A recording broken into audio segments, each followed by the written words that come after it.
The start of training camp for the Brooklyn Nets is still well over 1 month away, but that doesn't mean Brooklyn can't make roster moves. They've maxed out every single spot on their roster, and Cam Thomas still remains a free agent. Does that indicate that CT will be on the move? We'll talk about that right here on the show. Hello, everyone, and welcome right here into another edition of the Brooklyn Boys Show, coming to you live right here on this Monday evening, August 4th, 2025. Make sure you smash that like button and hit subscribe on your way into the building. It's completely free and it helps us grow significantly right here on the show, chasing 500 subs. So keep hitting the like, keep hitting subscribe, help propel us to that goal. Questions, comments, thoughts, throw those in the chat. We'll get to those. Appreciate your support as always right here on the Brooklyn Boys Show. And joining us right here on the show, you all know him on Instagram, on Twitter. He's from Net Press, the co-host of the BK Nothing But Nets podcast, friend of the show, the great Dylan,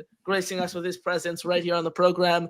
Dylan, it is great to be back with you, my friend. And we were talking before the show. Not much happening in the NBA right now, not much movement on the restricted free agent front, but the Nets, Sean Mark, still keeping the lights on in Brooklyn. Yeah, it's been a bit interesting, especially with some of the moves that have been made. But first and foremost, appreciate you for having me on as always. Still killing it. Thank you. You know, the growth has been great, especially for this community. There's been, we've needed somebody like you to jump on in here and represent us fairly well. So keep doing your thing. But appreciate you as always for having me on. If you guys are new around here, like you said, drop a sub to him. Feel free to sub to us over on YouTube as well at BK Nothing But Nets. But yeah, it's been an interesting couple of weeks, surrounding the Nets. Bringing in Ricky Council, just brought in one of the top Chinese prospects in basketball, Fanbo Zeng. I want to say I'm pronouncing that right. You got it. It's been interesting, but like you said, Cam Thomas is still not on the roster, and the roster is fully complete in terms of the amount of players that you can bring in for training camp. So it's going to be interesting.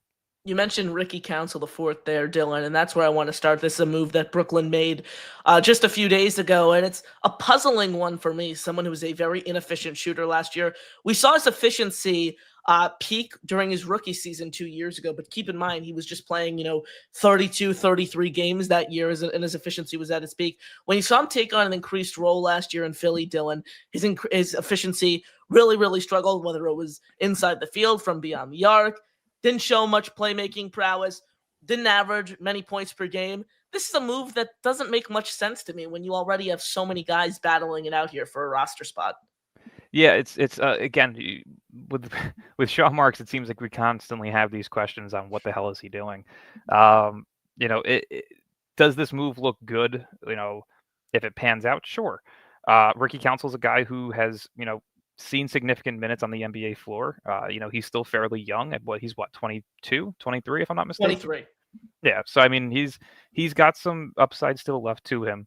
I think the biggest question mark about the move is 24 actually, excuse me. He's 24. Yep. I think the biggest question mark about the move is just why. Like, you have Dariq Whitehead entering year 3.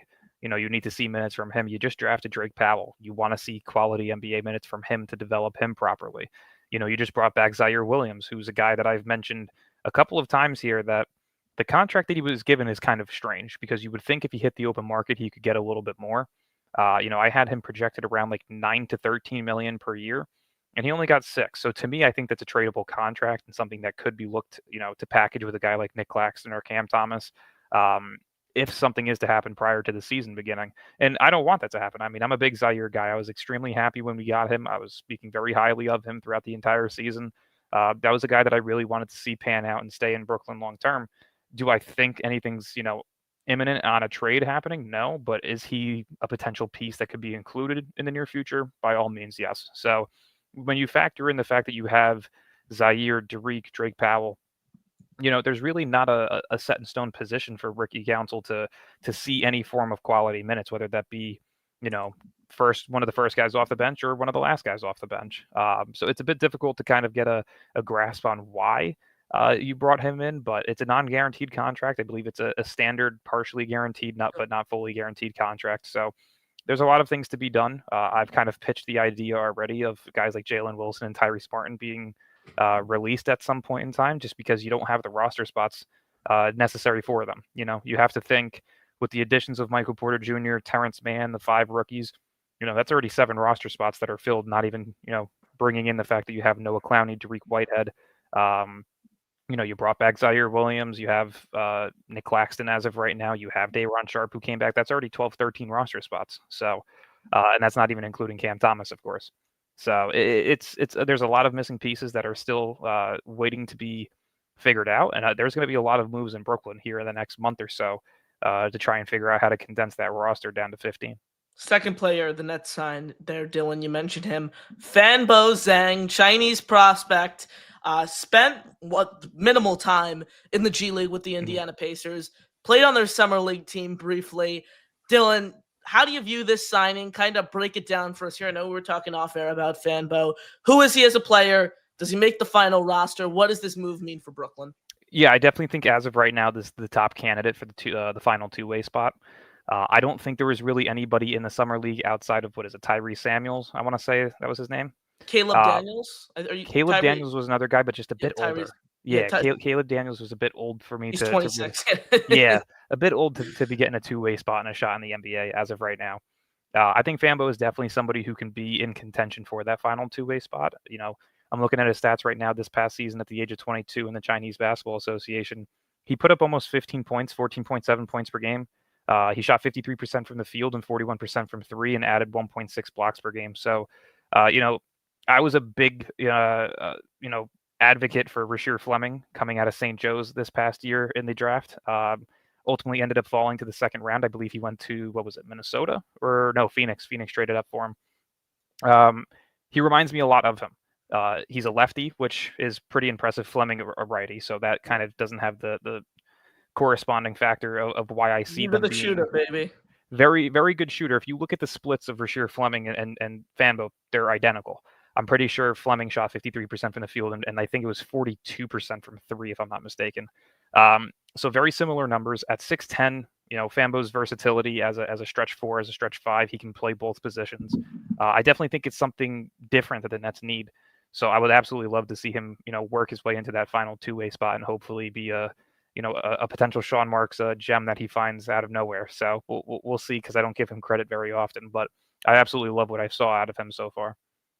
Absolutely. And when you look at kind of cut down day, it's still far away because training camp doesn't kick off for Brooklyn until October 4th, I believe it is. So you still have time to kind of watch all these guys stick out, see what they can do. Grant Nelson, someone interesting. He was ultimately carried over to the training camp roster. He's someone who I wanted to root for in summer league really badly, and I was rooting for in summer league, and ultimately he just didn't show what I think was required to be a strong candidate for that final two-way job. He'll get another opportunity to do so, though, obviously with training camp and the preseason on the horizon here and creeping up on us. Ricky Council, I would say, would be a candidate for the two-way spot, but he can't because he's on a standard, partially guaranteed deal, so you can't even convert that into a two-way spot. Yeah. Dylan, when you talk about crunching these final roster spots, who's going to land them? Obviously, your mind goes to the four players the Nets picked up the team options on this offseason: Jalen Wilson, Keon Johnson, Drew Timme, and Tyrese Martin. Obviously, Drew Timme put on a stellar showing at the Summer League for Brooklyn fans. Out of those four guys, who cracks the roster? Out of the four team option guys? Yep. I think the person who's earned it most is probably Keon Johnson, but I think the best fit possible right now is Drew Timme. And the reason I say that is you just drafted three guards. You need to figure out minutes for them. If you bring back Cam Thomas, that's a fourth. You have to think one of Dariq or Drake Powell is going to play the two guard off the bench next year as well. I think the guard position is very full. And I think Drew Timme kind of gives you that player who can give you, quality minutes as a backup power forward, backup center if you need, to where he can be utilized a bit more than a guy like Keon can. So, if I had to take a guess today, I think it would be Drew Timme. So Drew Timme making the team, and obviously, kind of what does that mean for Noah Clowney's minutes, Danny Wolf's development, someone who plays that 4, plays that 5 role? How does that affect Noah Clowney's stance on this team? What do we see out of Danny Wolf this season coming in as a rookie, end of the first round pick? How does that affect the team? I could see guys like Danny and Saraf spending a lot of time in the G League to start the season. I think Saraf's going to spend the entire season in the G League. To me, Noah Clowney is not a guy that you can really consider reliable at this point in his career. Heading into year 3, he's dealt with numerous injuries last season, especially with 3 or 4 different ankle injuries. to me, Timmy's a guy that could give you those quality minutes if a guy like Clowney goes down. Whether that's Clowney starting at the 4 and MPJ at the 3, or Clowney coming off as the backup 4 next to a guy like Sharp off the bench. There's going to be a time where injuries, start to pile up. It happens every season in Brooklyn. And to me, I think Drew Timme can kind of fill those needs when some of those guys are out. So I definitely think, just in the sense of, what position you kind of need that depth in case of injury, I think it's definitely in that, big man power forward department. Absolutely. Appreciate you all joining us right here on the Brooklyn Boys Show. Smash the like button, hit subscribe. Connor and Dylan here with you guys on this Monday evening. Questions, comments, thoughts, throw those in the chat. We'll begin to get to those. Appreciate your support as always right here on the show. Smash that like button and hit subscribe. We're trying to reach 500 subscribers, so smash the like, hit subscribe here. Subscribe to Dylan's channel over at the BK Nothing But Nets podcast as well. Obviously, they do such a Gary and Dylan both do such great work over there. So support them. Shoot them a follow. Shoot them a sub if you haven't already. Dylan, I mentioned it at the top of the show. These final training camp spots filled out. Cam Thomas doesn't have one of those spots. He still remains a restricted free agent. What do these moves mean for CT's future? Is he on the team this year? I know you kind of, expressed an interesting trade scenario that you drew up off air. Kind of, if you want to share that to the people here listening, feel free to do so. Is Cam Thomas on this team come game 1 of the 2025-2026 season? Yeah, I mean, as of right now, again, you have 4 guys on the roster that you're going to have to make decisions on with the team options. You have 20 total players heading into training camp, which is the max that you can have. There's really no room for Thomas at this point in time. So unless if a trade is incoming where, you're moving off of a guy like Claxton and 2 of those guys of, Jalen, Keon, Timmy, Martin, then there's really no opportunity for him to come back. And I think it's been made pretty obvious on both sides. Cam Thomas doesn't feel respected here. He wants something that we're not willing to offer him. His future here, whether he comes back or not, is probably not going to be very long term. And on the Nets side of things, they've shown that they don't believe he's the guy, and I think rightfully so. I know there's a lot of Cam Thomas fans in here, probably a lot of Cam Thomas fans in general in the Nets community, but to me, he's not a guy that's proven himself and deserves the money that he's demanding. Do I think he can be the guy at some point in time? Probably not. I just don't see an undersized 2 guard with his only ability at the NBA level being a scorer. That's just not something that really pans out too well in the NBA, at least in today's NBA. So to me, I put out a couple of teams that could potentially be of interest. One of them was Detroit. I still think that is by far the clear and obvious choice if you were to look to move him. But another team that's kind of going under the radar, they showed previous interest in him last season, which was the Milwaukee Bucks. I was just able to find out that Cam Thomas and Giannis Antetokounmpo share an agent. So if there is going to be a deal, at some point in the near future, I could definitely see Milwaukee being a team to potentially jump in. And one thing people need to understand is that if there is a Cam Thomas trade, you are not going to feel like the Nets want it. With his current stance in the NBA, there's not much value to his name. And say it is a team like the Bucks that end up moving for him, you're not going to get a player back that you want. So the deal that I kind of proposed was Atlanta owns the swap rights to Milwaukee's 2026 pick. I would just expand that into a 3-team swap. So Brooklyn gets some form of pick in that year's draft. And then you also get the 2032 first-round pick swap from Milwaukee, plus Kyle Kuzma. So you're taking on the Kyle Kuzma contract. It matches up with Michael Porter Jr.'s. It's a 2-year deal. And then you sign and trade Cam Thomas. You also include Zaire Williams and Jalen Wilson. I think that is something that makes a bit of sense on both ends. They're adding some wing depth, and they're also getting their, secondary scorer to put next to Giannis. And then the Nets are getting a contract that matches up with their end goal, which is to maximize the amount of flexibility that you can have in the 2027 offseason. And you're also adding some valuable draft capital in the deal as well. So obviously this would be a sign and trade scenario here for Brooklyn. Mm-hmm. What does the contract look like that Cam Thomas would be signing in this proposed scenario here? Is it the qualifying offer that he just takes and then plays on that? What does this deal look like in the sign and trade? Yeah, so I mean, you actually can't trade a player on a qualifying offer. It's a no-trade clause. So to me, you have to, I believe for a sign and trade, it needs to be a minimum of a 3-year deal. And for so what would that be? The taxpayer mid-level exception, like 14 and a half for 3 years? I had it at $15 million, so it was a 3-year, $45 million deal. It's a player option for the 3rd year.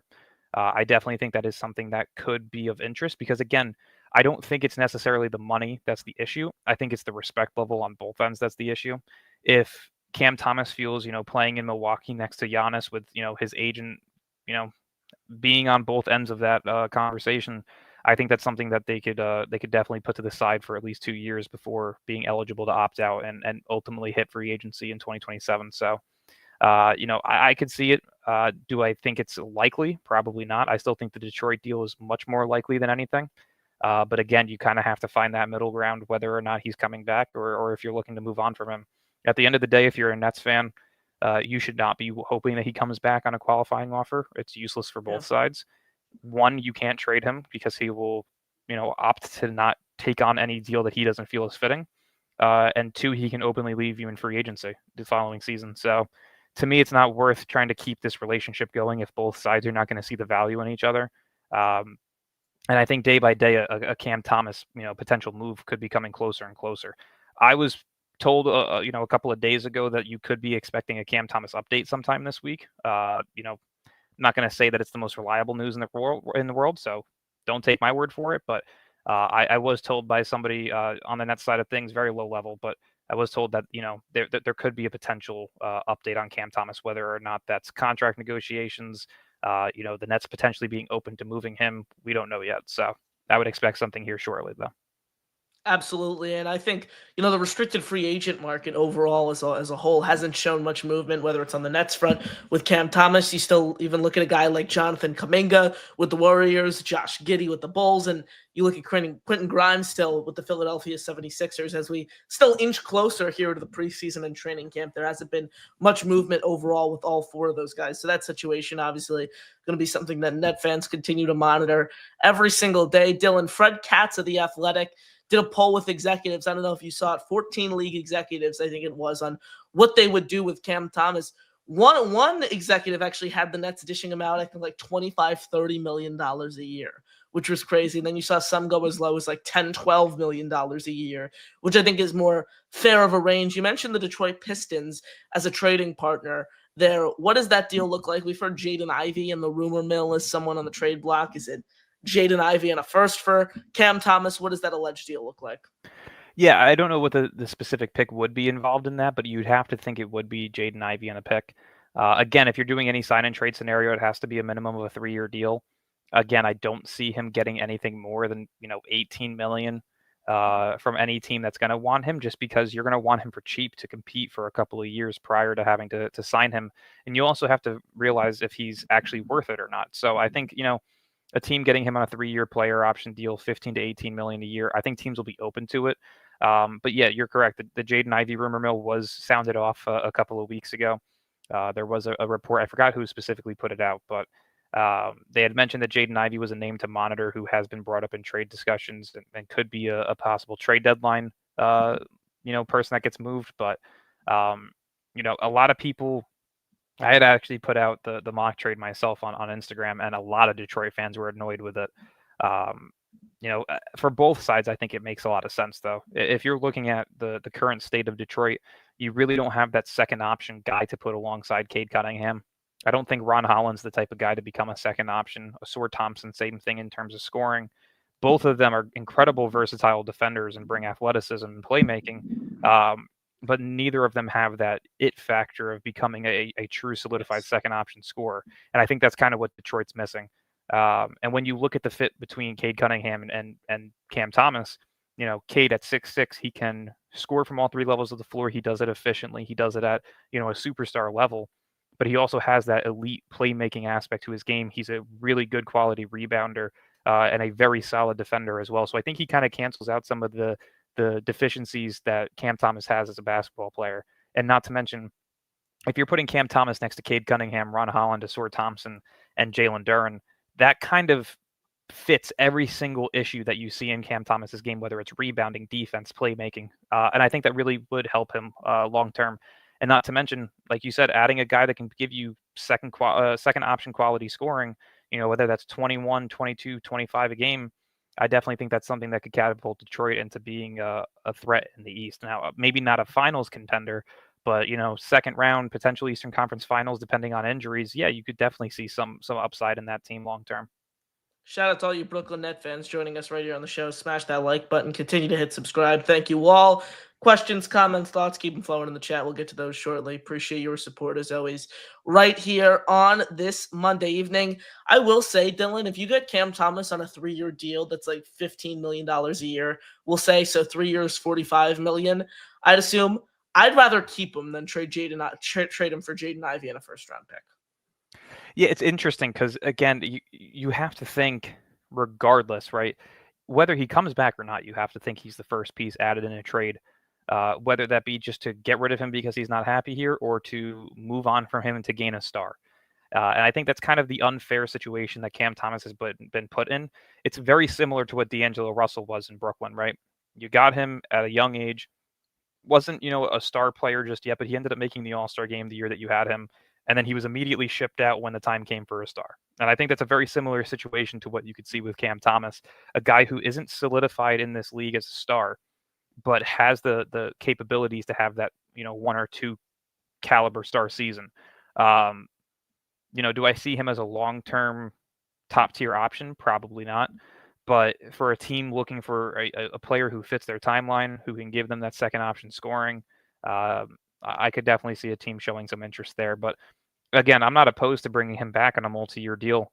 It's just the fact that that both sides really don't have a relationship with one another to make this a long-term type of thing. The way I view that trade, though, Dylan, is I personally think Cam Thomas is a better player than Jaden Ivey is. And my thought process with these picks is, what is another first-round pick at this point? This team has so many picks over the next few years. How much is another first-round pick really going to do for you? So I understand the relationship being strained, but if you're telling me you can get CT on that extension, I think you're better off keeping him.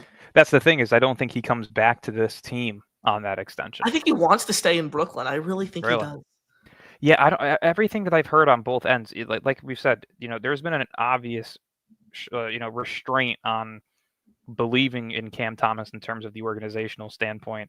And when you see this, already start to funnel into August, this isn't like we're talking first week of July. Oh my God, he didn't sign in the first week of free agency. We're a month and a week. To be fair, Cam Thomas has to be looking around the league and realizing that this is happening with all the big name restricted free agents as well, except maybe like Santi Aldama. But Santi Aldama, like the elite playmaker, the elite, excuse me, not playmaker, superstar tier, I think, of restricted free agents, the big four of Grimes, Kuminga, Giddey, and Thomas. There's been no motion on all those guys. Yeah.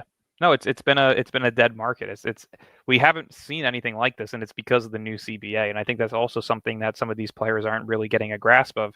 At the end of the day, you want to get paid, but to be on a team long term and be able to build something where you can win basketball games, you can't be just tossing out $30 million contracts to everybody. Jonathan Kuminga has not seen the opportunities in Golden State consistently, nor has he proven himself consistently on the floor that he's worth. I don't want to go near Kuminga. What's up? I said I don't want to go near Kuminga at all. I have no interest in adding Jonathan Kuminga. Yeah, I mean, I'm he's a good winning piece, but this team isn't built to win right now. You don't dish out $25 million a year to someone like Kuminga right now. No, I completely agree. Especially when you're paying Steph Curry and Jimmy Butler for the next 2-3 years, $50+ million each. I mean, it's going to look like a retirement home over there by next year.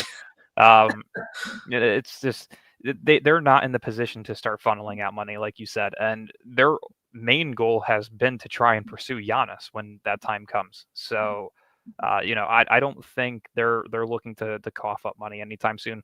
I saw a report today that came out saying that they weren't going to trade him. I think it's just BS. I think at this point they're just trying to maximize the potential return they can get on him in a sign and trade, and I definitely think Sacramento is the team to get it done.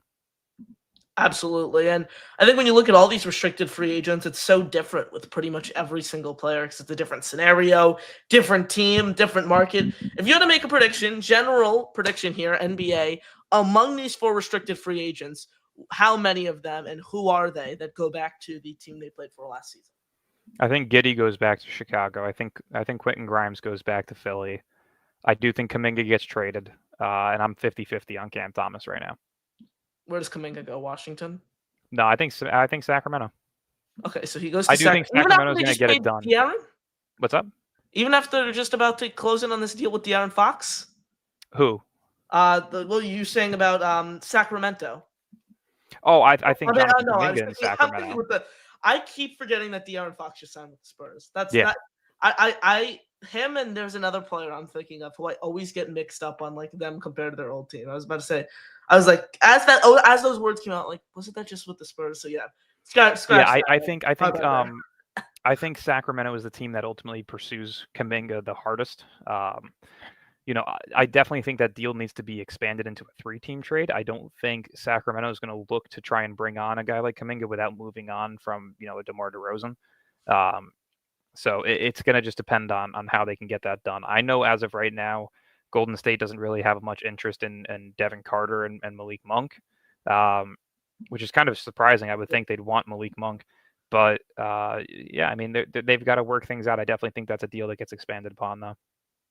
Here's Cam Thomas, Dylan. I know this is a little while ago, this dating back to June 20th, where this clip was filmed. But speaking with CBS News in New York City, this is what Cam Thomas had to say of his future in Brooklyn, whether he wants to be back here or not, and him kind of understanding the background of these contractual negotiations. Take a listen here, folks. Yeah, man, it's just, situation I can't really control, really. Just got to leave that up to, my agency, my agents, and, the front office. But I definitely want to be back in Brooklyn. It's definitely, home for me, being drafted there. You definitely build, a bond with a lot of people there. So I definitely love being there, but at the same time, you still got to do what's best for you in the business aspect. So we'll just take that by ear. But I definitely want to be back in Brooklyn for sure. It's definitely my home for sure.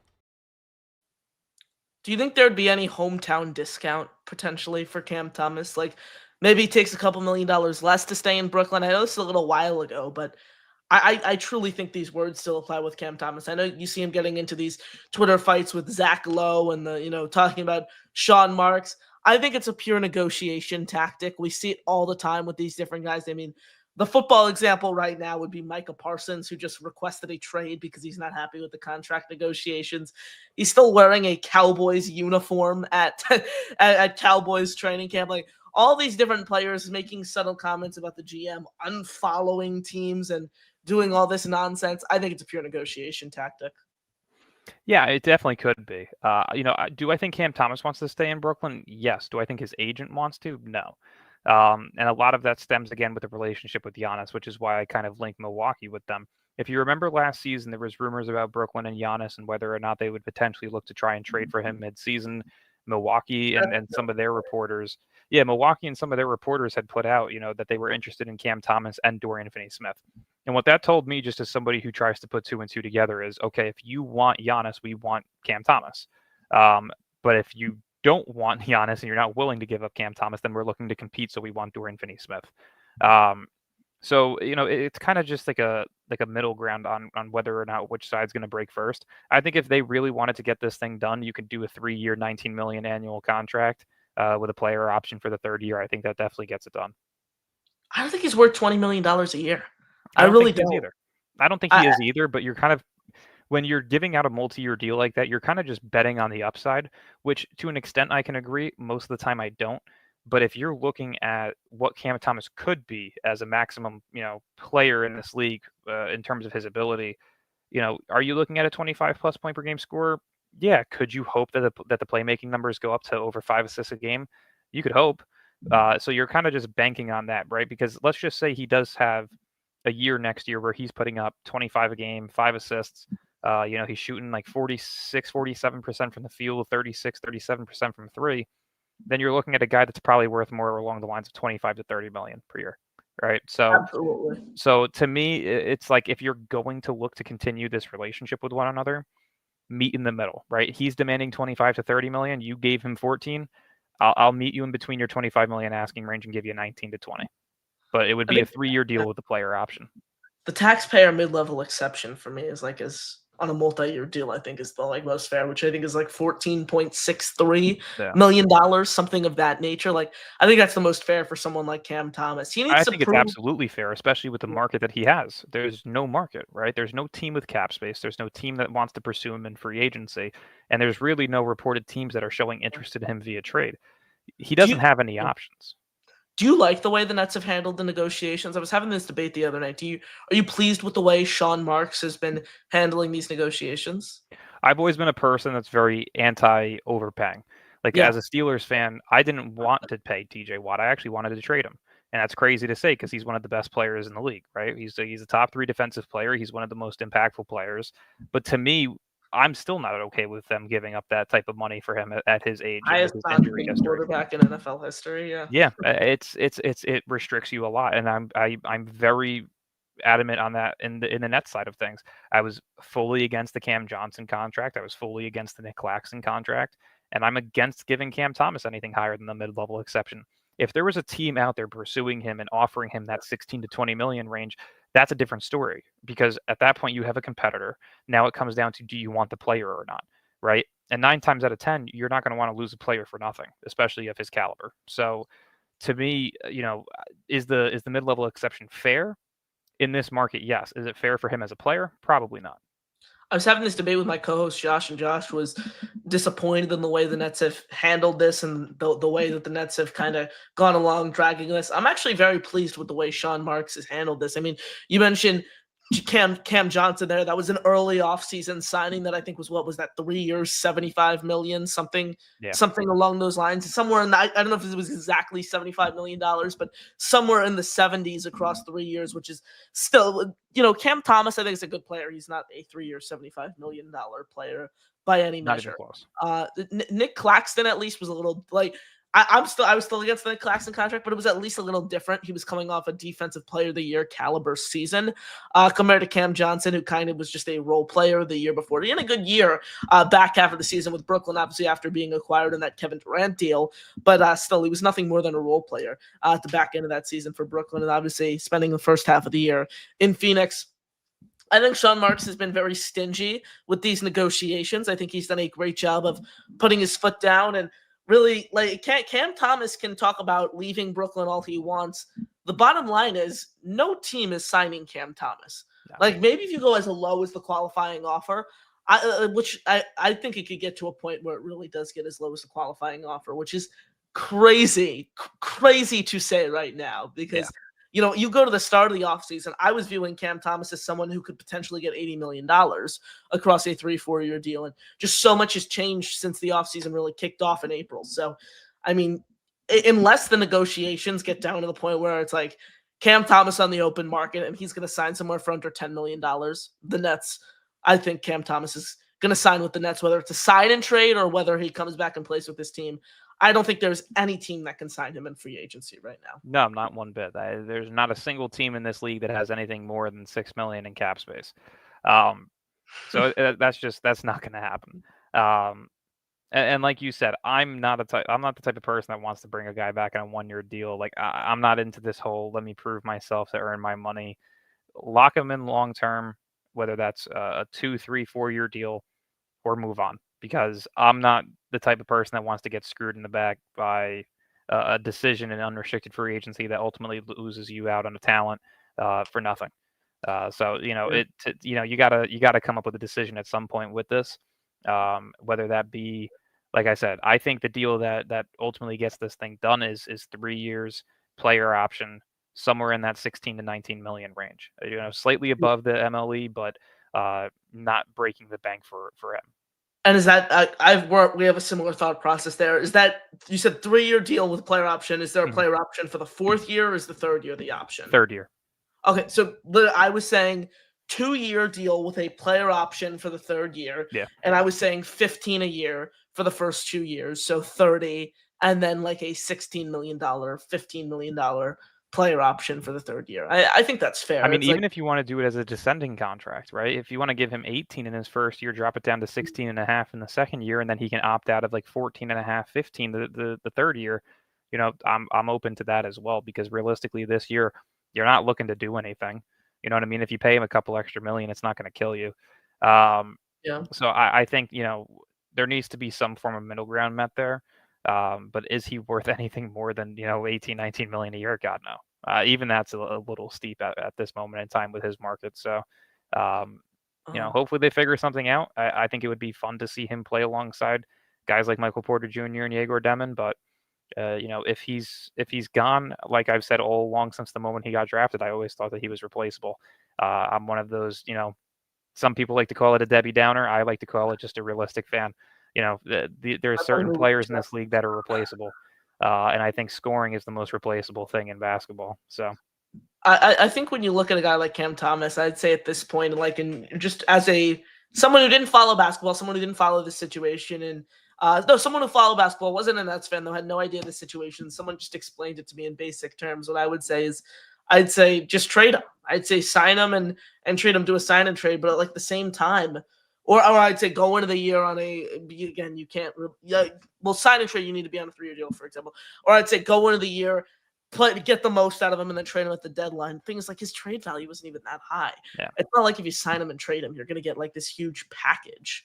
Like at best, you're looking at Jaden Ivey and a first-round pick. And I like Jaden Ivey. I don't think he's anywhere near the caliber of player that Cam Thomas is. Like I think. See, I actually disagree. Like I wouldn't say he's the same caliber of player, but you also have to factor in he averages 6 less points a game. He does it on slightly better efficiencies, but he's also a very, very underrated defender. For his height, for his position, Ivy is levels ahead of him on the defensive end. I don't mean to cut you off there. I view defense as for a guard, like unless you can guard multiple positions and you're his size, I don't put much value into defense. Like unless you're a Lou Dort type defender, I don't put much value into defense because it's like you're not trading for Jaden Ivey because he's a good defender. I understand like that's a bonus, for example, that you're laying out there. What I will say when it comes to efficiency, I do take Cam Thomas's efficiencies a little lightly because he's the only one who was chucking up shots this season for Brooklyn, and not even just this year, the past few years. I think gradually, if you put Jaden Ivey on this Brooklyn Nets team, his efficiencies would go down significantly as well because he'd be taking a lot more shots. I like Jaden Ivey, but at the same time, I look at like how much of an impact is playing alongside Cade Cunningham and Jalen Duran have on your overall success, how you stick out as a player. That's why I think it's going to be interesting, for example, to see MPJ come in this year, how it's going to be like playing without Jamal, playing without Nikola Jokic. So seeing all these guys kind of fit into their new teams, how they're able to find a role after spending most of their career with the team is obviously certainly going to be intriguing for Brooklyn this year. Again, what is another first round pick for me? And I think Cam Thomas is better than Jaden Ivey. Yeah, I mean, to kind of go on that extra first-round pick, I think it's the most valuable thing that you can have in this league right now. We're looking at another draft class, probably one that's now considerably better than last year's draft class. You had about 10 to 14 high upside guys go back to school. Just names off the top of my head: Boogie Flan, Yaxel Lendeborg. I'm going blank on a couple of names right now. Even guys like Ian Jackson. Like, there's a ton of names that were supposed to be mid to late first round picks, early second round picks, and a lot of these guys went back to school. JT Toppin, another upperclassman that I can think of. These are guys that are going to start filling out into this upcoming draft. So when you're looking at what the mid to late first round pick selections could be, you could be looking at, guys that you were getting in the 15 to 23 range this past season. So, is an extra first round pick necessary? No, but do I think that it's valuable and that it helps long term? 100%. Say Brooklyn does land a top 3 pick next year, and you're able to get one of those, 3-headed monsters that they're considering as all number 1 overall pick options, and then you get another pick in that 18 through 26 range that turns out to be, say it is like a Yaxel Lendeborg, or you are able to go out and get a guy like JT Toppin. I think that's extremely valuable because you not only are bringing in guys who bring in youth and upside on 4-year deals, but you're also the first people that can bring them back on rookie max extensions, rookie extensions, whatever it may be. And I think that's something that kind of opens up more of a window of success where you don't necessarily have to keep replacing guys year after year after year like we've seen with the Nets. Even during the KD Kyrie era, there was constant replacements on those bench units, whether it was the Jeff Greens, the Bruce Browns, the Patty Mills, the Mike James. Like there was a constant change in our rotation every single year because we had no youth that we could lock down long term. And I think that's the difference, right? Especially in a rebuild, you want to have like 4 to 7 guys that you can really say are here for the next 3 to 5 years minimum. You know what I mean? So I see a value in getting another first round pick next year, and especially with the caliber of draft class that it is, right? If this was 2027 or 2028, okay, I understand, because as of right now, those are very limited draft classes with guys, that like if you're not in the top 5, you're not really caring. But this is one of those draft classes where, how I like to compare it is this past year's draft, if you were drafted, between 15 through 20, you probably would have been a top 10 pick the year that, what was it? Alex Sarr, Zachariah Richeche, like that draft class. That That class would was terrible. Yeah, that class was terrible, and that's my point, right? Is you could be getting guys who would have gone top 10 that year. You could be getting them between like 15 through 25. This past Non-lottery draft and this upcoming draft. So I think that's where the value really stands Yeah. on these next two draft classes, meaning last year and this year. Well, you just took 5 rookies this year, so that's my thought process. You I just don't took see 5. Saraf. I don't see Saraf staying long term.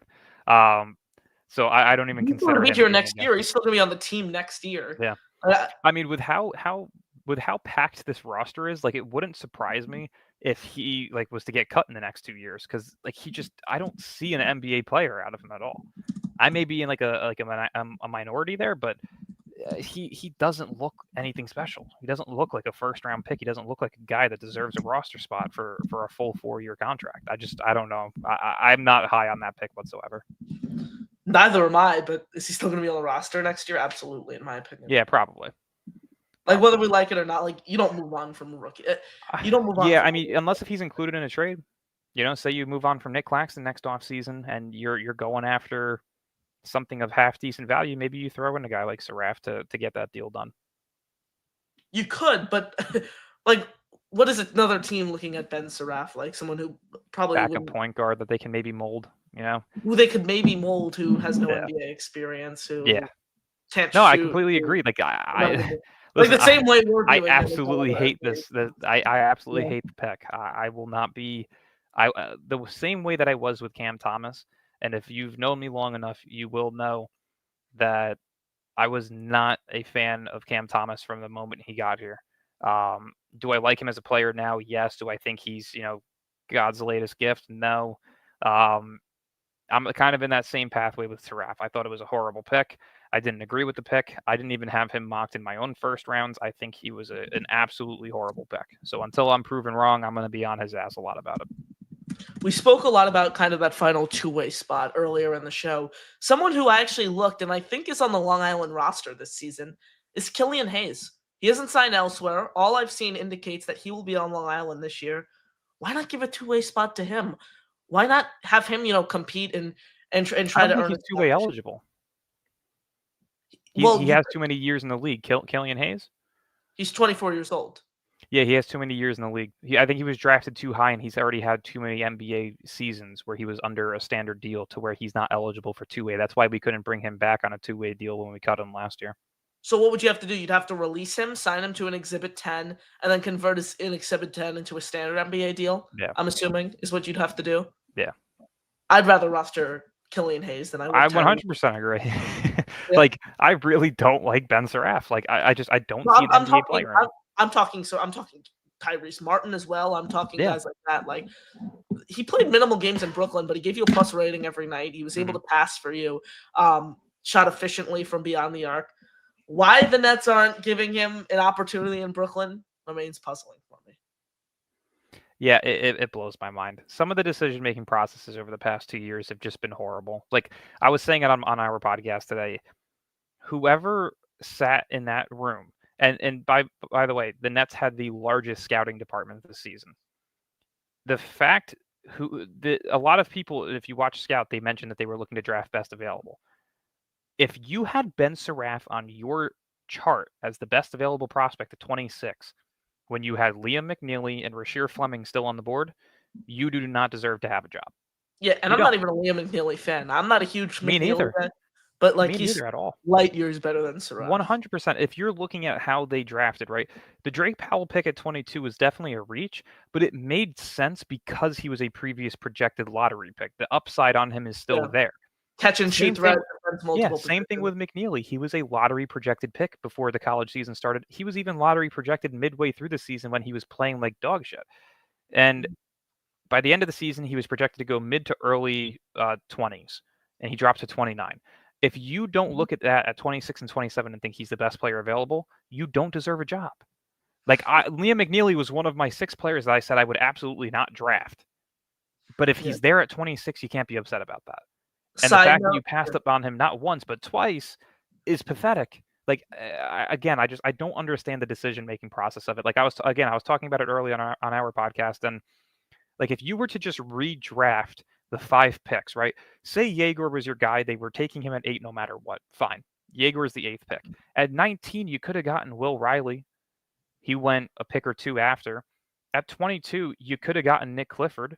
He went 1 or 2 picks after. At 26 and 27, you could have gotten Drake Powell and Danny Wolf, or you could have gotten Drake Powell and Rasheer Fleming, or you could have gotten Danny Wolf and Liam McNeely. Like whatever combination you want to make out of that, those 5 picks alone would have been 10 times better than anything they already put out. But the biggest problem of this entire draft class so far, and this, I'm not trying to put down these guys before they even play NBA games. I'm more so going at the front office for saying like what the hell were you doing in this entire 365 days that you got your picks back? How do you draft 4 guys with the same stylistic form of play? Danny Wolf, a primary playmaking big. Ben Saraf, a primary playmaking guard who can't shoot. Nolan Traore, a primary playmaking guard who can finish at the rim but can't shoot a mid-range or a 3. Yegor Demon, at the time that you drafted him, was a guy who could specifically play make and can't shoot. All 4 of these guys are the same. And that's my biggest problem, and something that I spoke very highly on for 3-4 months leading up to the draft. When you have the amount of picks that you have, if you're going to take them all, make sure that you're knocking out a piece of the game that you need in each pick, right? Don't just draft a bunch of guys that do the same things. Go out and draft a guy that's super athletic and can do a 3-and-D role. Draft a guy who can be a lead facilitator. Draft a guy who could be a lead scorer. Draft a guy at the big man slot who could protect the rim and space the floor. Like, you could have gotten all of these different aspects to a player, and instead you chose to take the same aspect in 4 of them. Like, it doesn't make sense. And now like the talks of, I think, playing Yegor at the small forward position is the stupidest thing ever. I don't hate it like some people do, and the only reason I say that is because draft a guy to be your facility. It's like, yeah, it's like drafting Trae Young and then just having him post up in the paint all game long. Yeah. And having well, I think you kind of have to look at it in the sense of the NBA is a little bit positionless at this point in time. There you have guys who can play, like LeBron James is listed as, LeBron James is listed as a power forward now. 9 times out of 10 he's playing small forward, but even when he's playing small forward, he's acting as your point guard. Like, sometimes the Nets don't even have positions. Like the Zaire Williams, who's 6'9", would play. There used to be times where Dorian Finney-Smith was playing center. I mean, what are we doing? Like, exactly. Yeah, I don't even view it like positions that way. It's just like if Jaeger isn't taking the ball up for you on the floor and facilitating the offense, I don't get the point of you taking him, for example. Like, I understand small ball, but if you're looking at the position, right? Okay, he's your 3 on paper, but he's running your offense. Like, I don't mind if he's playing that point forward role. I don't mind that at all. I think that gives room enough to play in the post, though. What's up? I don't think he's physical enough to play in the post. Like, he has the tool. He definitely can't play in the post. I mean, most small forwards don't play in the post. So I don't really. So you view him as like a catch and shoot guy. I view him as like a Franz Wagner with playmaking. Wagner's, I think, better. He's levels ahead of him right now for sure. But in terms of when he came into the league, he was stiff. He didn't have much ball creation in terms of being able to create his own shot off the dribble. He was a bit frail in terms of body frame.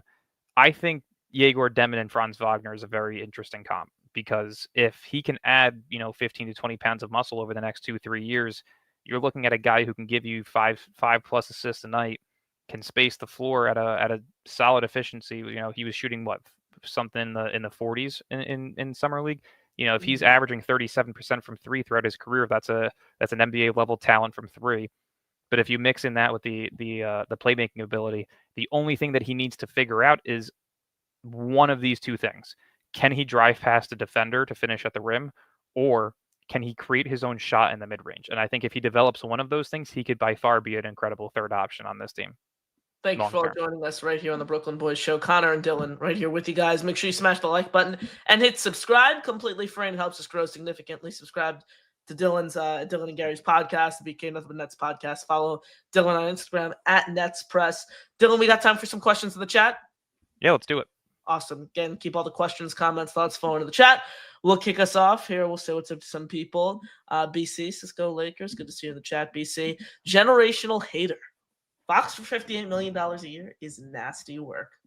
De'Aaron Fox, I in my opinion, remains one of the most underrated players in the NBA. Like, I kind of put him in that same tier as Darius Garland, someone who was wildly underrated in my opinion. Yeah, it's kind of like when you're looking at the tiers, right? Like, you've got like your 3 guys at the position that are solidified, right? And like at this point in time, if you're asking me who the 3 best point guards in basketball are, I'm probably putting SGA, Luka, Cade Cunningham. And yes, I'm putting Cade over Steph just for now, just based on age. Where would you put Halliburton, by the way? 6, 5? Halliburton, I would put in the same tier as Steph, like in 2. Halliburton is a guy, he's not giving you 25 a night, but he's giving you 18 and 11 assists. That to me is... I'd rather have that than 25 and 5. Yeah, I would 100% agree. When you're looking at like the Foxes and the Garlands, they're probably in tier 3, which is, it's crazy to say because they're borderline star, if not already have made an all-star game caliber point guards. But there's so many guys at that position in this league. The biggest position of need in this league long term, just in terms of star power, is the wing spot, which is crazy to say because we were looking at an era not too long ago that consisted of the Blake Griffins, the Kevin Garnetts, the LeBrons, the KDs, the Kawhis. Like wings was the way to go.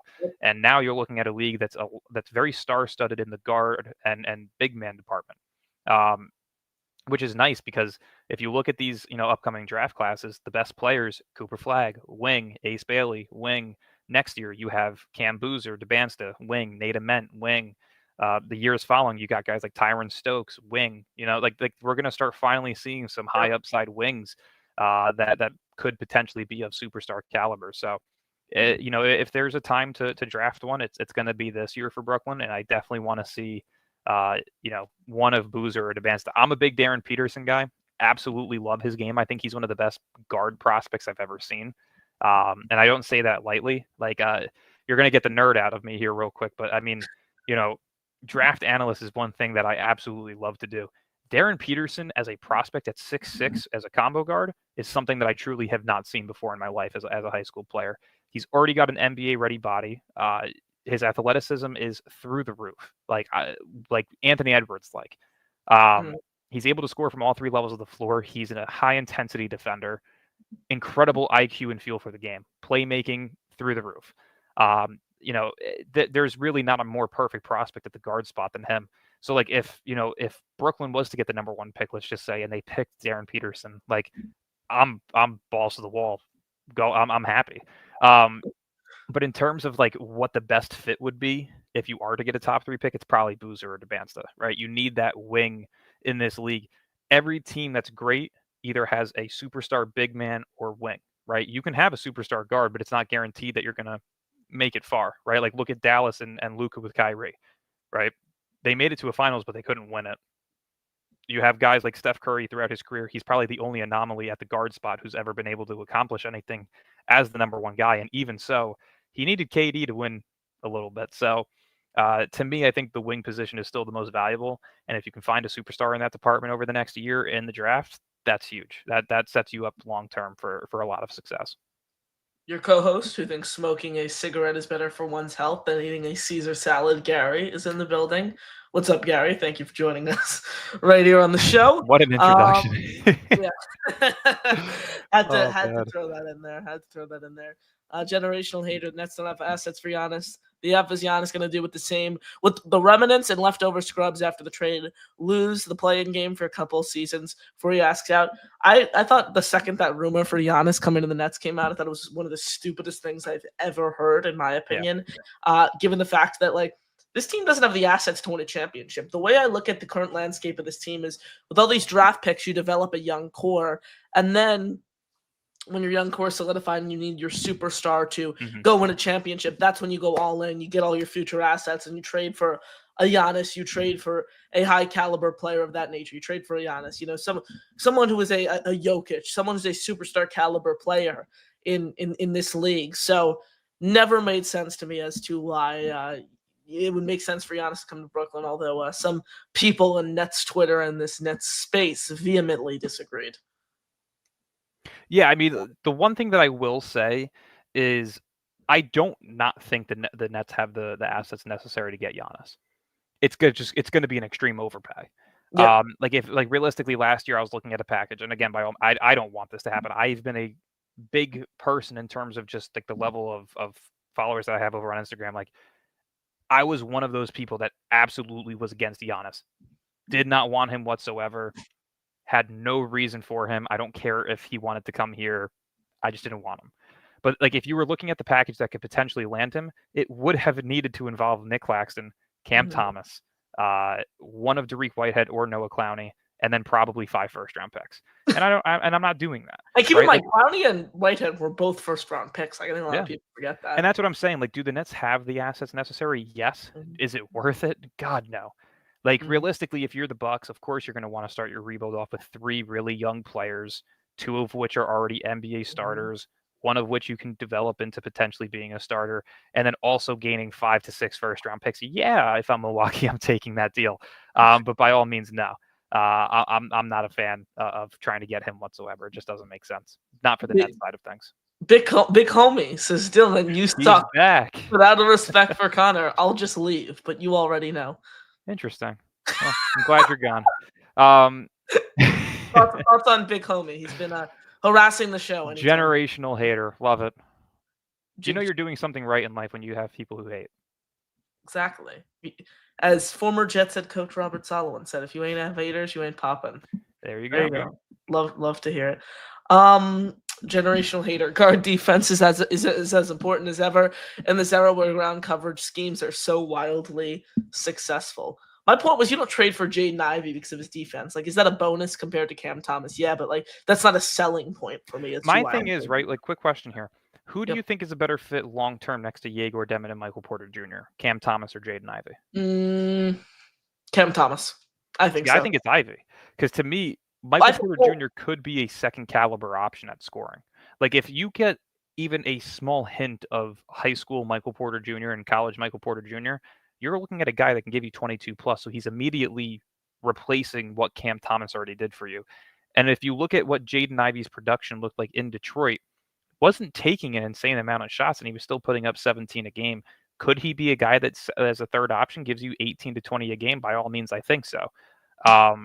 So to me, if you factor in him increasing his shot selection to potentially up his points per game while adding that defensive ability that he brings at the guard position, I think he's 100% a better fit next to guys like Porter Jr. and Yegor long term. He's the same age as Cam Thomas as well, so it's not like you're going out of the way to add somebody who's older as well. This is the way I view it. If you look at a trio of Yegor, Cam, and MPJ, you have Yegor, who's going to be your playmaker, who's going to be doing what you like more in Jaden Ivey than you're doing Cam Thomas, facilitating the offense and collecting assists for you. Cam Thomas is going to be your shooting guard. He's going to be the guy who takes up shots. And gradually, if he was with these 3 players, his efficiency is going to go up a ton this year. Like if he stays in Brooklyn, I think his efficiency is going to grow significantly this season, given the fact that he'll most likely be taking a lot less shots this season. I prefer that you have MPJ as your second scoring option and your rebounder who can get assists if need be for you, compared to, I think you get a worse scorer in Jaden Ivey, someone who I think would be just as efficient as Cam Thomas if he was the number 1 option on a bottom 5 team in the NBA. I just think Cam Thomas is a better player than Jaden Ivey is. Like if you're looking at Cam Thomas and Jaden Ivey, I think Cam Thomas is better. Yeah, I don't know. For in terms of scoring, I 100% agree Cam Thomas currently is better than Jaden Ivey. But I think just defensively, team fit wise, value on winning, I think Jaden Ivey has a bit more in those departments. Leaf says, Dylan, it's August, brother. It's time to make it all a fit. Once Zach Edey gets here, everything will be fine. I've never seen, and shout out to Leaf because he is an awesome dude. I have never seen a fan in my life be more adamant on a player than Leaf has been for Zach Edey. I'm talking for 2 straight years now, prior to 2 years ago's draft. He had been wanting Zach Edey for like 3-4 months leading up to that draft, and he has not stopped talking about him. The reckless driver, Zach Edey? Is that who we're referring to here? The reckless driver, Zach Edey? The same week that Shedeur Sanders was caught going 100 as well. Yeah. The Zach Edey who averaged 9 points per game last year. This is an actual Leaf quote here. He said, "Don't be surprised when Zach Edey is averaging 20 and 15 next year." I think Nick Claxton's almost just as good as Zach Edey. I think Zach Edey's a better defender, but I think Nick Claxton is just as good as Zach Edey is. Well, I think as a perimeter defender, Claxton is better than him. As a post defender, yeah, Edey's better. I want to see I feel like Claxton could change a lot of people's opinions if he spends another year in Brooklyn. Like I wouldn't hate trading him right now. I don't see it. Like my biggest problem with Claxton is I would say every 7 years we probably see a change in the big man position, right? And he's falling into that category of bigs that aren't going to work out long term in this league. He's got the body of a power forward, but the offense of a center from the 1970s. Like, he's just not a good offense. Did you not like him when he was giving you a double-double a night 2 years, like last year? But it was what? It was 11 points, 10.1 rebounds. I don't even think he's never averaged 10 rebounds. I'm pretty sure his best season rebounding was 9.6 or something. I round up when it's happening. Yeah. No, I completely agree. But like, if you're really looking at it from the statistical standpoint of things, like, he's never actually averaged a double-double. The guy's 6'10", he's 6'11". Like, he's got the athleticism to be able to jump over guys and grab rebounds. He's just a very mentally lazy player at times. And I think the problem is he's not good enough to guard bigs in this league full time, but he's also not good enough to space the floor as an offensive player. And that kind of leaves him in that middle ground of, is he really an NBA starter long term? His best defensive years came when he was playing alongside Kevin Durant, who was helping him out on defense as a help defender. You know, a 6'11", 7-foot Kevin Durant helping you out on defense, that helps. You know, LaMarcus Aldridge was there as well. That helps. But when you have Nick Claxton as your primary defender with Dorian Finney-Smith helping you at 6'7", he got exposed. And I think long term, at his age, there is no more ceiling to his game. I think he has reached his peak. I don't see him ever expanding into being a 30+% three-point shooter. I don't see him ever being a guy in this league that can put up 15 points per game. I don't see him being a guy that can give you 10 rebounds consistently per game. And I think that's just the biggest problem with him. You know, like, you saw bigs get phased out of the league a couple of years ago. You know, even the guys like DeMarcus Cousins got phased out of the league because of injuries and health concerns and defensive deficiencies. You know, these positions are replaceable and they advance very quickly, right? You're starting to see the more modern big man, Evan Mobley. You know, you have guys, you know, like Jokic, Embiid, like you have to have some form of offensive skill set while also having that secondary star aspect to your game. Jokic's is playmaking, Embiid's is rebounding, Mobley's is defense. You know what I mean? Like, you have to have that secondary aspect. And there's no excuse for Nick Claxton. Evan Mobley is practically Nick Claxton build, right? Skinny, lengthy, versatile defender, but Mobley's able to space the floor. He's able to give you 16+ points per game. Like, there's levels to this, and Nick Claxton throughout his career has not developed into what a lot of us were thinking. Like, 3 years ago, we were calling this guy the Giannis stopper, and now he can't guard Bismack Biyombo. Just about to say that. like it's a genuine problem. I love Nick Claxton. I absolutely was a big fan of his and was cheering for him for a very long time. But I think out of respect to him, out of respect to the fan base, that pairing just, it doesn't work anymore. I don't know if it's the coaching staff that they have around him that hasn't really utilized his development, or if it's just the genuine fact that he can't be the primary big man defender and needs a help defender. And if that's the case, put him on a team that's contending that has that help defender. Ladies and gentlemen, Dylan and Connor right here with you guys on the Brooklyn Boys Show. Get your final questions, comments, thoughts here in the chat before we do wrap up. Quick break, a word from our sponsors, and we will be back right here on the Brooklyn Boys Show. He's Dylan. I'm your host, Connor Long, talking all things Brooklyn Nets right here on this Monday evening. See you guys after the break. You are listening to the Brooklyn Boys Show with your host, Connor Long. If you're enjoying the show, drop us a sub and leave a like. It helps more Nets fans find us. Quick break, then back to talking Brooklyn Nets basketball.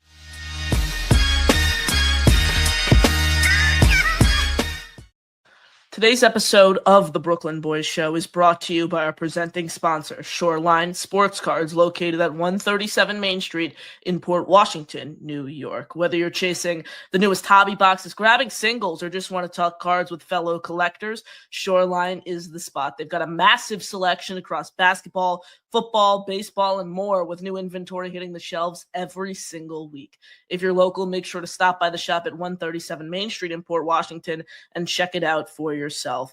If you're not in the area, no worries at all. You can still keep up with Shoreline by following them on Instagram, eBay, and whatnot for product drops, live breaks, deals, and hobby updates. All links are right in the description down below. Huge thanks to Shoreline Sports Cards for supporting the show and the Brooklyn Nets community. It is the Brooklyn Boys Show, streaming live right here on YouTube and Twitter. Thank you all for supporting us, supporting Shoreline Sports Cards. Appreciate your support as always. Thank you for joining us right here on this Monday evening.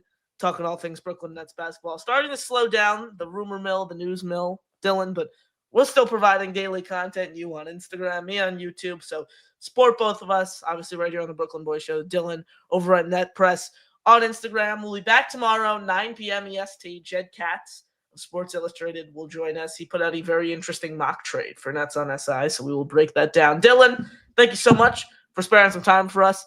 Thank you for joining us here on the show. Share your final thoughts, basketball related, non-basketball related, before we wrap up right here on the show. Yeah, I mean, as always, it's a pleasure. Thank you for having me on. You're still, like I said, you're killing it. Keep doing your thing. It's always best when you have great content creators being able to build up the Nets community. So keep doing your thing. We're getting to that point in the off season where there's absolutely nothing to talk about, like you said. I'm hoping for some things to happen here shortly, but the psychopath in me has already transitioned to the 2026 NBA draft. So if you haven't already, if you scroll a bit down on my Instagram at NetsPress, you'll see my first unofficial 2026 first round mock draft. So go ahead and feel free to check it out. Let's see. I think it was posted within the last week. Yeah, it was posted on July 28th. So go feel free to check that out. I'm going to start bringing some draft content here shortly, breaking down individual players. I'm going to talk to Gary about that here shortly, and we'll try and dedicate some episodes to that to keep up with content. But yeah, we're officially in the pre-college basketball college talks. So I'm looking forward to it, breaking down all these players this year. Last year, I want to say that I was probably watching about 3 to 5 games per day. And oh my God, yeah, it was 3 screens at all times. And probably doing about 2 to 3 hours of actual research on some of these prospects per day. So just think about that from the day that we acquired the picks to the draft day. So I will be doing the same thing this year, as always, and let's see what we can do this year. I'm gonna project this to have certain players, and I can't wait for not a single one of them to end up in Brooklyn. So. Ladies and gentlemen, he's Dylan from Nets Press on the BK Nothing But Nets podcast. I'm your host, Connor Long, signing off right here on the Brooklyn Boys Show. Have a great rest of your evening, everyone. And as always, go Nets, baby. Peace out.